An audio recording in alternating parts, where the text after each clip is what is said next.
નમસ્કાર મિત્રો, સ્વાગત છે આપણી યુટ્યુબ ચેનલ ગુજરાત વેધર ફોરકાસ્ટની અંદર। હવે મિત્રો વાત કરીએ કે ગુજરાતમાં તાપમાન, વરસાદ અને પવનની કેવી સ્થિતિ જોવા મળશે। તો મિત્રો ગુજરાતમાં હાલ કોઈ પણ જાતના વરસાદની સ્થિતિ આપણને જોવા મળશે નહીં, કારણ કે કોઈ પણ એવી સિસ્ટમ સક્રિય નથી કે કોઈ પણ સાયક્લોનિક સર્ક્યુલેશન જોવા નથી મળતું। અને જો વેસ્ટર્ન ડિસ્ટર્બન્સની વાત કરીએ તો કોઈ પણ જે જમ્મુ કાશ્મીરના ભાગો છે ત્યાં કોઈ પણ એવું વેસ્ટર્ન ડિસ્ટર્બન્સ પણ હાલ જોવા નથી મળતું, જેના કારણે રાજસ્થાન કે ગુજરાત ઉપર સાયક્લોનિક સર્ક્યુલેશન સર્જાય અને તેના કારણે વાદળો વાવળ જેવી સ્થિતિ પેદા થાય।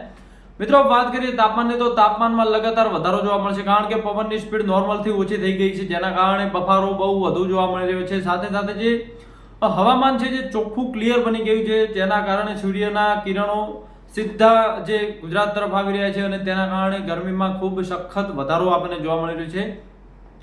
વાત કરીએ ઉત્તર ગુજરાતથી આપણે શરૂ કરીએ તો ઉત્તર ગુજરાતના ભાગોમાં તાપમાનમાં બહુ વધારો જોવા મળશે, કારણ કે ડીસાથી લઈ પાલનપુર, વાવ-થરાદ, બનાસકાંઠા જે તમામ વિસ્તારો છે જ્યાં 44 સેલ્સિયસને પારો પાર કરી જાય તેટલી ગરમી હતી જોવા મળશે। એક તરીકે હીટ વેવ આપણને વધુ જોવા મળશે ગુજરાતના મોસ્ટ ઓફલી બધા જ ભાગોમાં।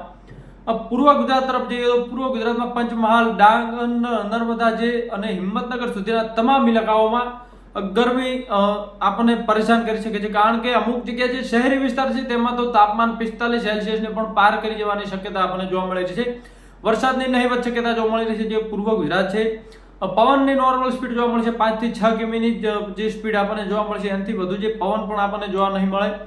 વાત કરીએ સૌરાષ્ટ્રની, તો સૌરાષ્ટ્રના ભાગોમાં કોઈ પણ જગ્યાએ વાદળછાયું વાતાવરણ હવે જોવા મળશે નહીં। હા, ક્યાંક ક્યાંક ગરમીના કારણે ક્યાંક આકાશમાં જે સફેદ વાદળો દેખાય પણ જે વરસાદી વાદળ તરીકે ઓળખાતા નથી, જે ગરમીના કારણે બનતા હોય છે, જેમાં કોઈ પણ જાતની ગાજવીજ કે તોફાન જેવું હોતું નથી। હા, ક્યાંક મોસ્ટ ઓફલી એવા જે વિસ્તાર હોય ક્યાંક દેખાય, બાકી જે સૌરાષ્ટ્રનો ઇલાકો છે તે પણ ચોખ્ખો જોવા મળશે।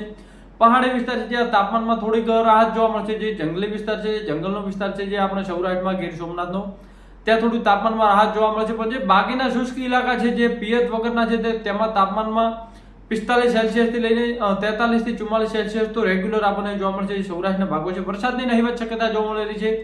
ખેડૂતોને જો પાક તૈયાર થઈ ગયો તો તે પણ લઈ શકે છે, કોઈ પણ વરસાદની એવી સિસ્ટમ આપણને હાલ જોવા મળી રહી નથી।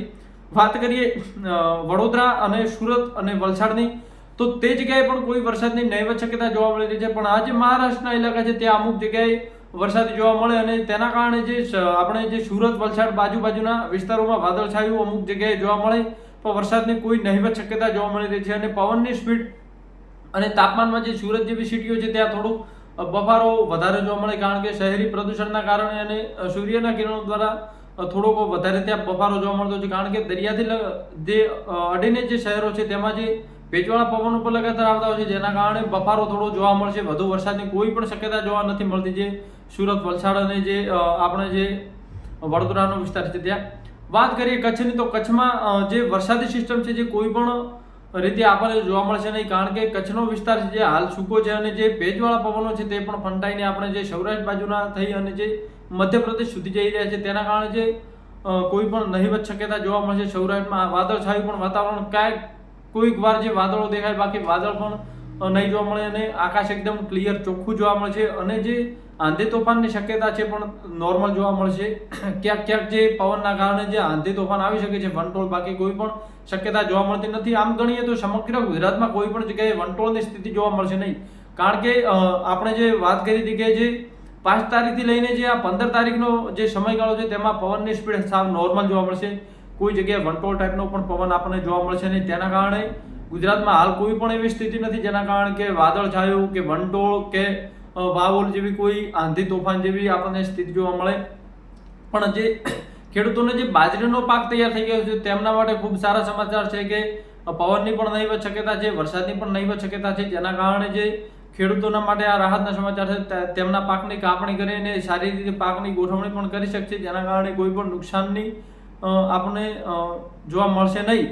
પણ જે 20 તારીખ પછીનો જે સમયગાળો છે તેમાં વાદળછાયું અને વંટોળ જેવી સ્થિતિઓ થોડી જોવા મળશે, એટલે ખેડૂતોને જે બાજરીમાં જે લેટ હતા, જે થોડીક આમ ગણીએ તો કે જે પાહન જે બાજરીનું વાવેતર કરેલ છે તેમના માટે થોડુંક જોખમ ભર્યું રહેશે, કારણ કે પછી જે આવનારો મહિનો છે જે 6મો મહિનો આસપાસ તો આપણે જે વરસાદી સિસ્ટમો આપણને જોવા મળવા લાગતી હોય છે, જેના કારણે જે 15 તારીખ પછીનો જે વિસ્તાર છે તેમાં હળવાથી મધ્યમ અમુક જગ્યાએ ઝાપટા સ્વરૂપે આપણને વરસાદ જોવા મળે અને વાદળછાયું જોવા મળે, વંટોળ પણ જોવા મળે।